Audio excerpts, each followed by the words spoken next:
आपका बहुत बहुत स्वागत है। आप लोग कैसे हैं? आशा है आप लोग बहुत ही अच्छे होंगे। तो चलिए फ्रेंड्स, चीज को आगे बढ़ाते हुए आज हम लोग फिर से जो है राजनीति विज्ञान में जो है यानी पॉलिटिकल साइंस में जो है आज हम लोग यूनिट यानी 2 आपके राजेश मिश्रा की बुक राजनीति विज्ञान एक समग्र अध्ययन में जो है हम लोग यूनिट 2 में पश्चिमी जो है राजनीतिक विचारक यानी वेस्टर्न पॉलिटिकल थिंकर में जो है आज हम लोग अध्याय 3 को देखने वाले हैं और 3 में जो है आपके अरस्तु है।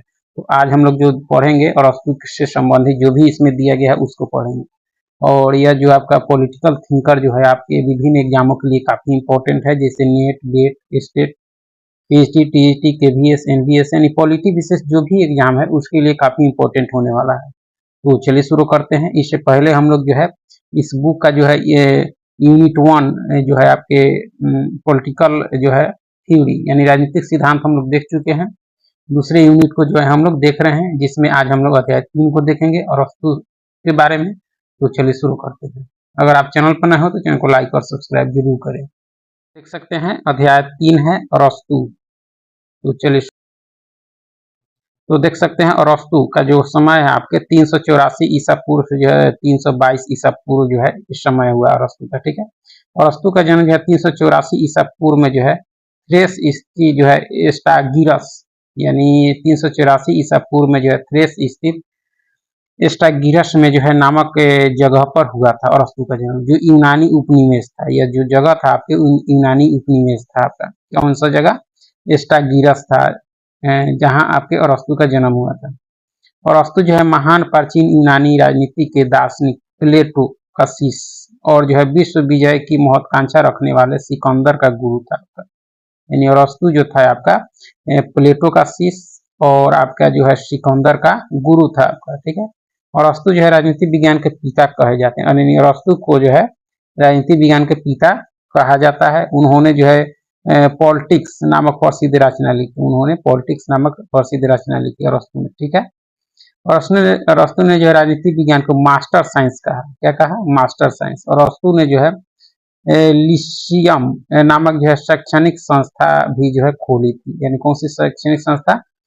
तो लिशियम में जो है शैक्षणिक संस्था खोली थी आपके 335 ईसा पूर्व में। आपका काफी इंपॉर्टेंट है। ठीक है, और अरस्तु द्वारा जो है आगमनात्मक द्वंद्वात्मक स्वदेशीय अन्वीक्षात्मक और विश्लेषणात्मक आदि जो है पद्धतियों का प्रयोग किया गया अरस्तु के द्वारा। काफी इंपॉर्टेंट है। ठीक है, प्लेटो, अरस्तु, रूसो, हीगल, ग्रीन इत्यादि जो है आदर्शवादी विचारक है। यानी प्लेटो, इनके गुरु अरस्तु, रूसो, हीगल, ग्रीन ये सारे जो है आपके आदर्शवादी विचारक हैं।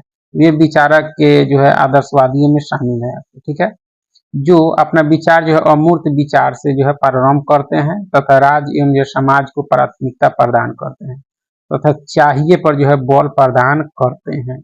ये आपके आदर्शवादी में शामिल है आपके। ठीक है, और अरस्तु जो है एथेंस में से जो है कालचिस भाग गया था।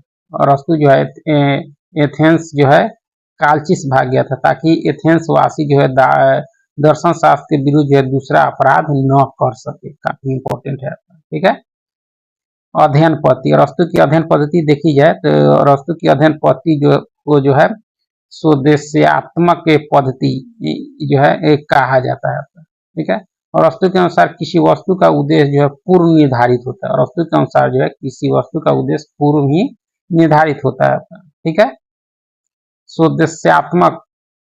स्वदेशात्मक पद्धति में जो संपूर्ण की जो है कल्पना पहले जो है की जाती है। जैसे बीज से जो है पहले वृक्ष की कल्पना की जाती है, वही होती है आपके स्वदेशात्मक पद्धति अरस्तु का। ठीक है, और अरस्तु ने जो है स्वदेशात्मक पद्धति का प्रयोग करते हुए राज को जो है व्यक्ति से पहले बताया। राज को जो है व्यक्ति से पहले बताया अरस्तु ने। ठीक है, और अरस्तु के अनुसार जो है राज्य जो है व्यक्ति का पुरोगामी है आपका। ठीक है, स्वदेशात्मक जो है टेलियोलॉजिकल पद्धति का जो है विस्तार अभिप्राय आप देख सकते हैं। जो है आपका लकड़ी निर्माण के यंत्र, मेज का विचार, मेज का निर्माण, आपके इस पद्धति का जो है विस्तृत अभिप्राय है आपका इससे। ठीक है, स्वर्णिम मध्यम मार्ग का सिद्धांत। अरस्तु का जो है स्वर्णिम मध्यम मार्ग का सिद्धांत में जो है अरस्तु के चिंतन में जो है मध्यम मार्ग का जो है विचार पर भावी है। यह विचार अरस्तु के जो है चिंतन में प्रत्येक संकल्पना में जो है दिखाई देता है। क्या स्वर्णिम मध्य मार्ग का सिद्धांत आता है, ठीक है। उदाहरण के लिए शासन प्रणाली और जो है संपत्ति के संदर्भ में भी जो है उसने मध्यम मार्ग का सहारा लिया है। मध्यम मार्ग की बात करते हैं अरस्तु, और उनका पद्धति जो आपके सुदेशात्मक पद्धति है, ठीक है। राज के विकास का क्रम जो है परिवार, गांव और राज है आपका। राज के विकास का क्रम देखा जाए तो परिवार, उसके अंदर गांव, तब राज है। तो अरस्तु के अनुसार राज जो है स्वाभाविक प्रकृति के और जो है आंगिक संस्था है। और संसार जो है राज समुदायों का समुदाय है। राज जो है समुदायों का समुदाय है। व्यक्ति का जो है पूर्व नैतिक के विकास राज में ही संभव है आपका, अरस्तु मानते हैं, ठीक है। उसके बाद और अतः जो अरस्तु के अनुसार राज का जो अस्तित्व जीवन के लिए जो है, लेकिन राज जो है अच्छे जीवन के लिए जो है बना हुआ है, अरस्तु मानते हैं। अरस्तु के अनुसार जो व्यक्ति राज में नहीं रहता या तो वह पशु है या देवता है, अरस्तु मानते हैं, ठीक है। अरस्तु के अनुसार राज एक जो है नैतिक संगठन है जो आत्मनिर्भर एवं जो है सर्वश्रेष्ठ है, अरस्तु का मानना है, ठीक है। अरस्तु के आदर्श राज की विशेषता देखी जाए तो शासन प्रणाली ये पॉलिटी होनी चाहिए। शासन प्रणाली जो आपके पॉलिटी होनी चाहिए। राज की जनसंख्या न ज्यादा न कम होनी चाहिए। आदर्श राज की विशेषता में अरस्तु के राज का आकार भी जो है न ज्यादा और न कम होना चाहिए। राज जो है समुद्र किनारे स्थित होना चाहिए, अरस्तु मानते हैं, ठीक है। नागरिकों का चरित्र जो है बुद्धिमान और साहसी दोनों का जो है मिला जुला रूप होना चाहिए। आदर्शवादी आदर्श राज की विशेषता में अरस्तु मानते हैं। अरस्तु का आंगिक राज जो है आपके आंगिक राज के समर्थक जो है राज को व्यक्ति से जो है ज्यादा महत्व देते हैं, ठीक है। राज को जो है व्यक्ति से ज्यादा महत्व देते हैं। राज के अंतर्गत ही जो है व्यक्ति का महत्व है। जिस तरह जो है शरीर के अंगों के पहले जो है व्यक्ति का बोध होता है, उसी तरह जो है राज के नागरिकों के पहले जो है राज का बोध होता है। इसलिए अरस्तु कहते हैं कि राज जो है व्यक्ति का पूर्वगामी है आपका, यानी राज जो है व्यक्ति से पहले है आपका, ठीक है। राज एक स्वाभाविक अथवा जो है प्राकृतिक संस्था है, अरस्तु मानते हैं। प्लेटो, अरस्तु, रूसो, हीगल एवं ग्रीन के जो है राज का विचार आंगिक है आपका, ठीक है। आंगिक क्या है आपका? तो आंगिक राज के समर्थन जो है राज को व्यक्ति से ज्यादा महत्व देते हैं, ठीक है। अरस्तु के अर्थशास्त्र के अध्ययन को जो है घर एवं घरेलू कार्यों के प्रबंधन का जो है अध्ययन कहा। अरस्तु ने जो अर्थशास्त्र के अध्ययन को जो है घर एवं घरेलू कार्यों के जो है प्रबंधन का अध्ययन कहा। उसके अनुसार जो है जीव विज्ञान में भी जो है भौतिक शरीर का ही जो है अध्ययन किया जाता है, और जीवन का जो है सर्वोच्च जो है उद्देश्य नैतिक और जो है सद्गुणी जीवन यापन है आपका, अरस्तु के अनुसार, ठीक है। अरस्तु ने जो है व्यक्ति के जीवन के निजी या जो है पारिवारिक भाग को जो भौतिक और आर्थिक आवश्यकता की पूर्ति के लिए जो है माना है, जबकि सार्वजनिक जीवन को जो है नैतिक और सद्गुणी जीवन का अध्ययन राजनीतिक विज्ञान के अंतर्गत किया जाता है। इसलिए उसने जो है इसे सर्वोच्च विज्ञान का नाम दिया है आपका, ठीक है।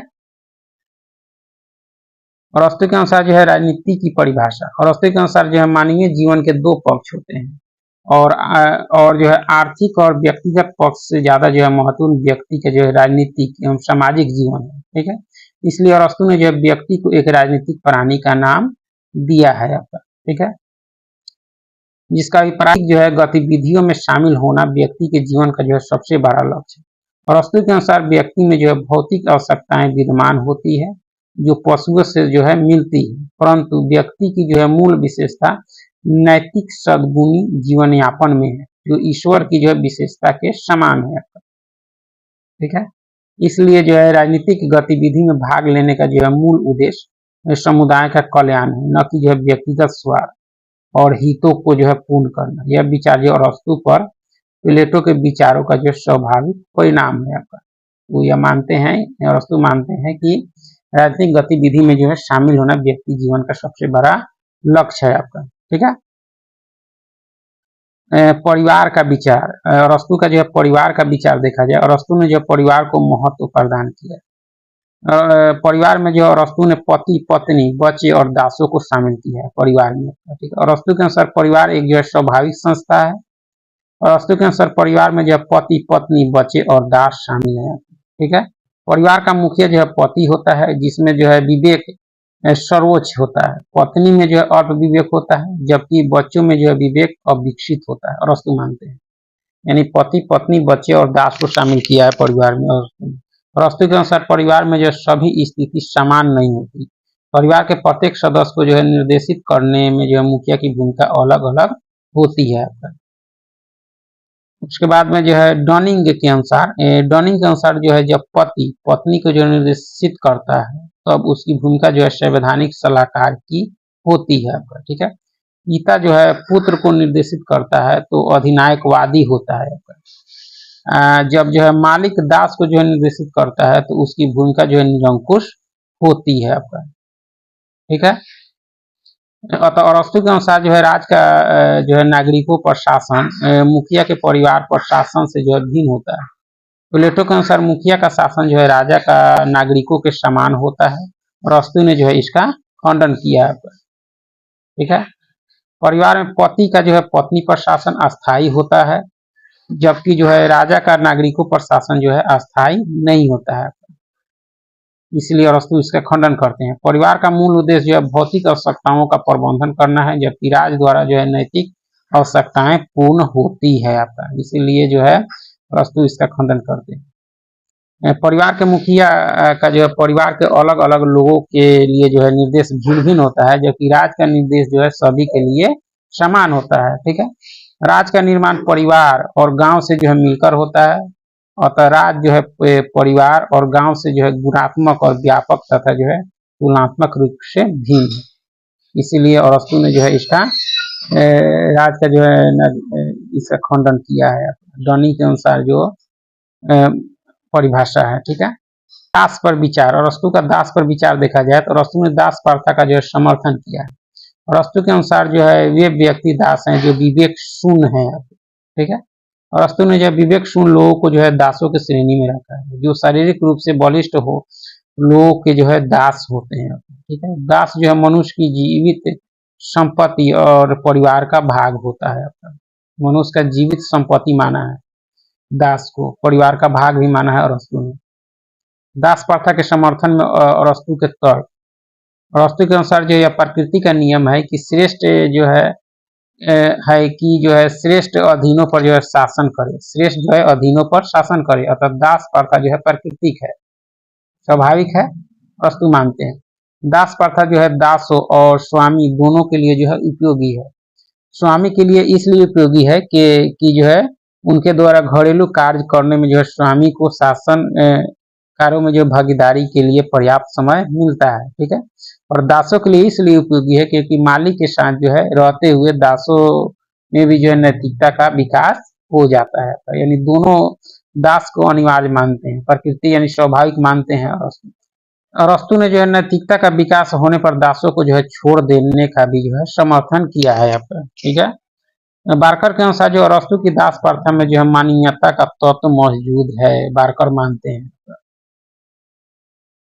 आधुनिक दास प्रथा और अरस्तु की जो है दास प्रथा में अंतर, आधुनिक दास प्रथा जो 18वीं एवं 19वीं शताब्दी में जो अफ्रीका में प्रचलित थी, जिसमें जो है दासों के साथ जो है अमानवीय और बर्बर जो व्यवहार किया जाता था। दासों को जो है खुलेआम खरीद और बेचा जाता था आपका, ठीक है। दासों को जो है खुलेआम खरीदा और बेचा जाता था, इन्हें जो है जंजीरों से जो है बांध कर रखा जाता था। और अरस्तु की जो है दास प्रथा आधुनिक दास प्रथा से जो है भिन्न है।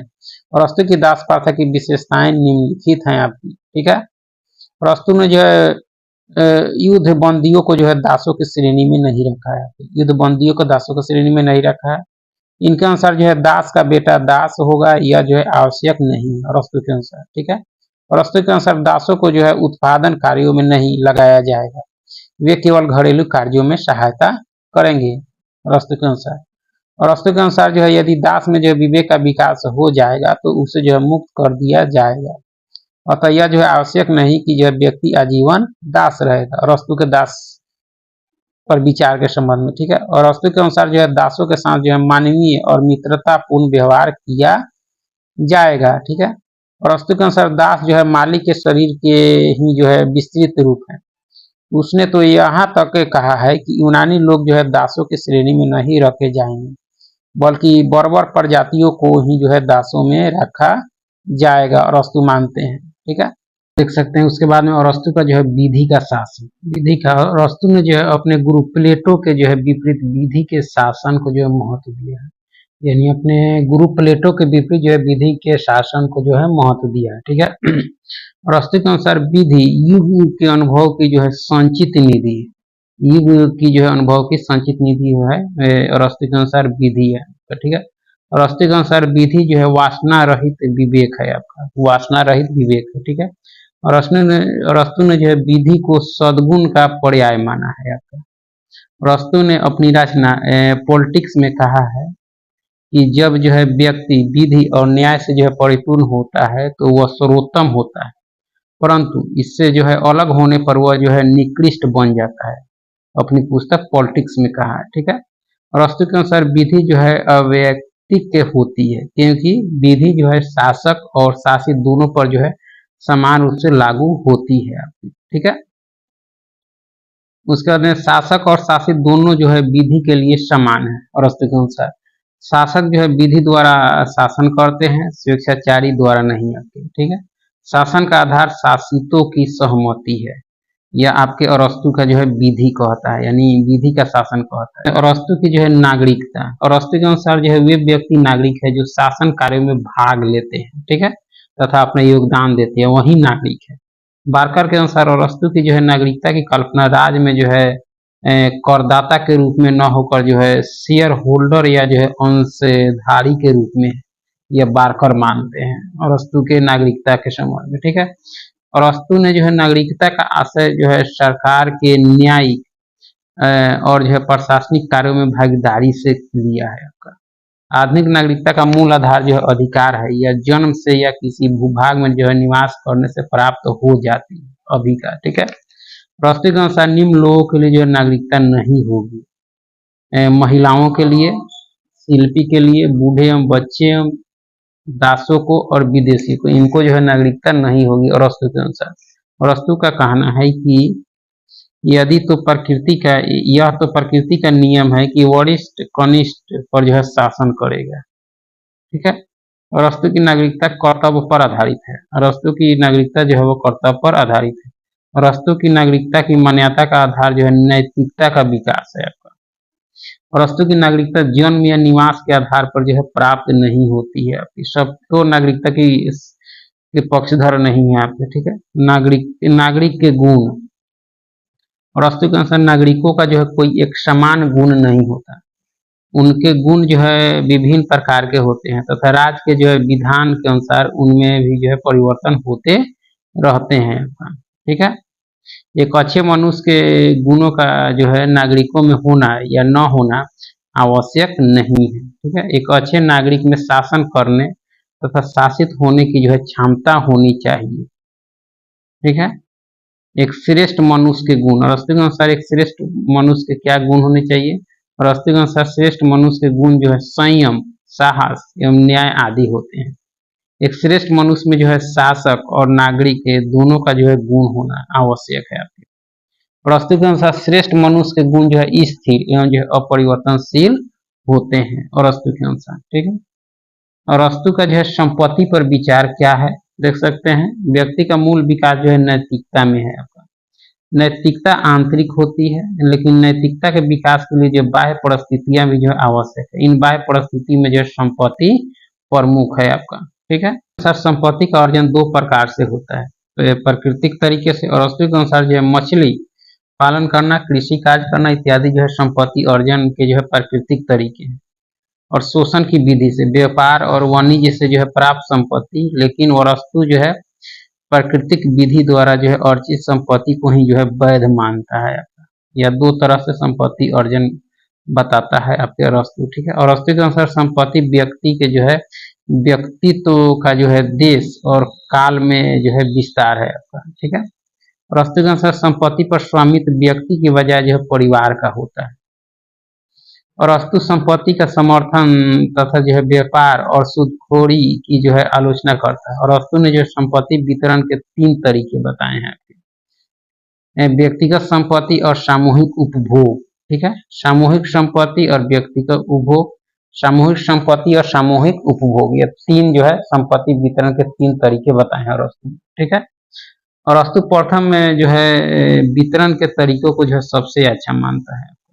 ठीक, और अरस्तु के क्रांति का विचार, और अरस्तु ने जो है शासन प्रणाली का विशद वर्णन करते हुए शासन प्रणालियों के परिवर्तन का भी जो है उल्लेख किया। और अरस्तु के अनुसार शासन प्रणाली या जो है संविधान में परिवर्तन ही जो है क्रांति है। उदाहरण के लिए जो है कुलीन तंत्र का गुट तंत्र में परिवर्तन है। इनके अनुसार क्रांति का मूल कारण जो है विषमता या जो समानता की आकांक्षा है। इनके अनुसार जो है दो प्रकार की समानता होती है अरस्तु के अनुसार, निरपेक्ष समानता और आपके अनुपातिक समानता। ठीक है, अरस्तु के अनुसार क्रांति का मूल कारण जो है गरीब वर्गों में जो है समान होने की आकांक्षा है तथा धनी वर्गों द्वारा जो विषमता बनाए रखना है। इसलिए क्रांति अमीर और गरीब दोनों वर्गों द्वारा होती है आपका। ठीक है, और अरस्तु के अनुसार क्रांति के इस मूल कारण के अतिरिक्त जो है क्रांति के अन्य कारण भी होते हैं, जैसे शासकों की जो है धृष्टता तथा जो है लाभ की लालसा, सम्मान की लालसा। इसके अंतर्गत जो आयोग को से सम्मानित और योग को अपमानित करना, ये सब जो है क्रांति के कारण बताए हैं अरस्तु। शासन करने वाले व्यक्ति जो आयोग हो, ऐसी स्थिति में भी घृणा के कारण भी जो है क्रांति होती है, क्योंकि धनी वर्ग में जो है जनता शासकों से जो है घृणा करती है। ठीक है, समाज में जो है गरीब और धनी वर्गों में जो असंतुलन ही जो है क्रांति का मूल कारण अरस्तु मानते हैं। राज्य के किसी एक अंग का जो है आवश्यकता से अधिक शक्तिशाली होना भी क्रांति का कारण मानते हैं अरस्तु। आपके विशेष शासन प्रणाली में क्रांति के जो है विशेष कारण इस प्रकार है। प्रजातंत्र में क्रांति तब होती है जब एक लोकप्रिय नेता आम जनता को जो है धनिक व्यक्तियों के विरुद्ध जो है भड़काए और धनी व्यक्तियों के साथ जो है अत्याचार हो, ऐसे स्थिति में। ठीक है, जब एक लोकप्रिय नेता समूची शक्तियों को जो है स्वयं प्राप्त करने का जो है प्रयत्न करने लगे, ऐसे में भी धनिक तंत्र में जो है क्रांति शासन तंत्र के आपसी झगड़े और गुटबंदी द्वारा होती है। इसमें जो है जनता से अन्याय भी जो है आपके अन्याय भी जो है क्रांति का कारण है आपके अरस्तु मानते हैं। कुलीन तंत्र में क्रांति का मूल कारण जो है शासन करने वाले आपके व्यक्तियों की जो है सीमित संख्या भी है। राजतंत्र में क्रांति का मूल कारण जो है शासक वर्गों का आपसी मतभेद, किसी जन आंदोलन नेता द्वारा जो है शासन के विरुद्ध भावनाएं भड़काना एवं शासकों का जो है आलसी हो जाना, ये भी आपके क्रांति का कारण है। ठीक है, और अरस्तु के अनुसार क्रांति रोकने के उपाय, अरस्तु के अनुसार क्रांति रोकने का जो है सबसे उपयुक्त उपाय जो है मध्यम वर्ग का शासन है। ठीक है, जनता में जो अपने कानून के पालन और उसके सम्मान की भावना हो। ठीक है, शासकों का जो है जनता व्यवहार अच्छा हो, समाज में जो विषमता का अभाव हो, यह क्रांति रोकने का उपाय है। ठीक है, एक व्यक्ति या वर्ग आवश्यकता से अधिक संपत्ति अर्जित न कर सके, सार्वजनिक संपत्ति किसी विशेष व्यक्ति द्वारा न हड़पी जाए। ठीक है, शिक्षा पद्धति ऐसी हो जिससे व्यक्तियों में जो सद्गुण का विकास हो। ठीक है, एक न्यायपूर्ण समाज में क्रांति की भावना कम होती है। क्रांति का जो है मूल कारण समाज में पाई जाने वाली विषमता है। ठीक है, और क्रांति करने वाले लोग जो है समानता की आकांक्षा रखते हैं। ठीक है, समानता की आकांक्षा जो है धनी और गरीब वर्ग के लिए जो भिन्न भिन्न होती है। अरस्तु ने समान कारणों के अतिरिक्त जो है क्रांति के जो है विशिष्ट कारणों का भी जो है उल्लेख किया है। अत्याचार तंत्र जो है टायरानी का जो है निर्माण राजतंत्र क्रांति के परिणाम स्वरूप होता है। ठीक है, संविधान और शासन प्रणाली का वर्गीकरण अरस्तु के अनुसार जो संविधान राज्य का रूप है। इनके जो अनुसार संविधान की जो है निम्न विशेषताएं हैं। पहला, विभागों का जो है निर्धारण और बंटवारा। विशेषता में दूसरा है कि सर्वोच्च सत्ता के जो है केंद्र का निर्धारण, राज्य के उद्देश्य का उल्लेख। ठीक है, संविधान की विशेषता, सरकार का वर्गीकरण शासन काल में जो सम्मिलित लोगों की संख्या पर आधारित है। आपका शासकों का उद्देश्य अर्थात शासक के जनहित में या जो है स्वहित में काम करते हैं के आधार पर जो है अरस्तु का वर्गीकरण आधारित है। ठीक है, शासन प्रणाली का वर्गीकरण, अरस्तु ने जो है शासन प्रणाली का वर्गीकरण जो है अरस्तु ने 6 प्रकार की जो है शासन प्रणालियों का उल्लेख किया है, 6 प्रकार की। अरस्तु के अनुसार शासन प्रणाली के 2 रूप हैं आपके। शासन प्रणाली का शुद्ध रूप में जो देखा जाए आपके, तो राजतंत्र एक व्यक्ति का शासन, कुलीन तंत्र कुछ लोगों का शासन, संवैधानिक शासन तंत्र बहुमत का शासन, यानी शासन प्रणाली की शुद्ध रूप में यह मानते हैं अरस्तु। अरस्तु के अनुसार शासन प्रणाली 2 रूप है, ठीक है। और शासन प्रणाली का भ्रष्ट रूप में देखा जाए तो निरंकुश तंत्र, गुट तंत्र और लोकतंत्र को ये आपके शासन प्रणाली का भ्रष्ट रूप मानते हैं। सर्वोत्तम व्यवहारिक शासन प्रणाली अरस्तु के अनुसार जो है, अरस्तु ने सर्वश्रेष्ठ शासन प्रणाली के लिए जो है पॉलिटी शब्द का जो है प्रयोग किया है। पॉलिटी में जो है मध्यम सद्गुण पाया जाता है। पॉलिटी शासन प्रणाली का जो है सर्वश्रेष्ठ रूप होगी, ठीक है। एक यह 2 प्रकार की शासन प्रणालियों का जो है मध्यम मार्ग होता है। और अरस्तु के अनुसार जो है पॉलिटी लोकतंत्र और जो है गुटतंत्र शासन प्रणाली का जो सम्मिलित रूप है, ठीक है। और अरस्तु के अनुसार सबसे बेहतर शासन प्रणाली जो है आपकी राजतंत्र है, क्योंकि इसमें जो है सर्वोच्च सद्गुण पाया जाता है। पॉलिटी में जो है संख्या और विवेक दोनों का जो है समन्वय होता है, ठीक है।